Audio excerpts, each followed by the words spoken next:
नमस्कार किसान साथियों आजकल सरसों में एक समस्या आ रही है कि जब हम पहला पानी देते हैं सरसों के अंदर पानी देते ही जो हमारा खेत है उसके पौधे मुरझाने लग जाते हैं।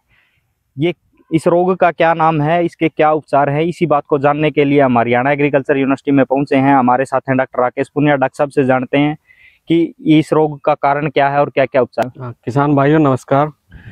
देखो, जब आप पहले पानी के लिए जाते हो तो हमारी जो सिफारिश है आपने 35 से 40 दिन के ऊपर जो पहली सिंचाई करते हैं उस दौरान लगाते हैं। तो आपने देखा होगा पिछले जो अब की बार जो जिन किसान भाइयों ने बिजाई कर दी थी तो सीडलिंग स्टेज पे ही एक फफूंद का इन्फेक्शन आया था। तो उसमें 2-3 फफूंद होती हैं जिनके कॉमन समावेश से होता है वो। तो उसमें फ्यूजेरियम है, राइजोक्टोनिया और रोल्प्साई, स्क्लोरशियम रोल्प्साई। तो इन 3-4 फफूंद के कॉमन समावेश से वो हुआ था, जो जड़ गलन की जो समस्या आई थी। पर जो पानी लगाएंगे उसके बाद कुछ किसान भाइयों का अभी भी क्वेश्चन आ रहे हैं या फोटोज आ रहे हैं, उसमें पानी लगाते ही वो मर रहे हैं पौधे। तो किसान भाइयों मैं बताना चाहूँगा ये समस्या उन्हीं खेतों में आई है जहाँ पर जिन्होंने आप जो हम बताते हैं बीज उपचार। तो जिन किसान भाइयों ने बीज उपचार नहीं किया था या कोई प्राइवेट कंपनी का कोई हाइब्रिड था, उन्हीं में ये समस्या आ रही है। हमारी जो विश्वविद्यालय ने जो भी बीज दिया था सरसों का वो हमने पहले से उपचारित करके दिया था। जैसे हम बताते हैं कार्बेंडाजिम से 2 ग्राम दवाई 1 किलो बीज के हिसाब से सूखा बीज उपचार करना है।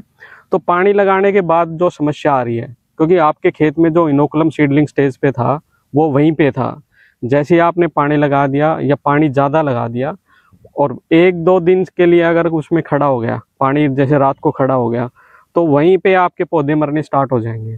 तो उसमें क्या होता है कि जो फफूंद से जो आपके पौधे मर रहे थे उसी में बैक्टीरिया का इन्फेक्शन आ जाता है। तो उस दौरान से एकदम से आपके सारे के सारे पौधे मरने की समस्या जो देखने को मिली है। तो उसमें हम सिफारिश करते हैं जो किसान भाई जो बीज उपचार नहीं कर पाए थे, तो उसमें आप कार्बेंडाजिम के साथ जो एंटीबायोटिक आती है उसको भी मिला के स्प्रे कर सकते हैं, छिड़काव करें। तो उसमें हम जो सिफारिश करते हैं, हमारी जो विश्वविद्यालय की रिकमेंडेशन सिर्फ कार्बेंडाजिम की है, पर जो उसके साथ एंटीबायोटिक का है वो हमारे एक्रिप है डायरेक्टर DRMR भरतपुर। तो उनकी जो सिफारिश की है उसके लिए, तो उसमें आपने 1 ग्राम कार्बेंडाजिम और उसमें स्ट्रेप्टोसाइक्लिन के नाम से एक दवाई आती है। तो अगर जैसे 1 एकड़ में आप 100 लीटर पानी यूज़ कर रहे हैं तो 100 ग्राम उसमें कार्बेंडाजिम और 30 ग्राम स्ट्रेप्टोसाइक्लिन, तो उसका छिड़काव करें। तो उससे भी आपकी फसल में नुकसान कम होगा और उससे जो फफूंद आ रही है, जो बैक्टीरिया का इन्फेक्शन है, उससे आप बच सकते हैं। दूसरा जो हम सिफारिश करते हैं आपकी 45 से 50, क्योंकि ज़्यादातर किसान भाइयों के खेत में अभी जो सरसों खड़ी है वो 35 से 40 या 40 से 45 दिन की है।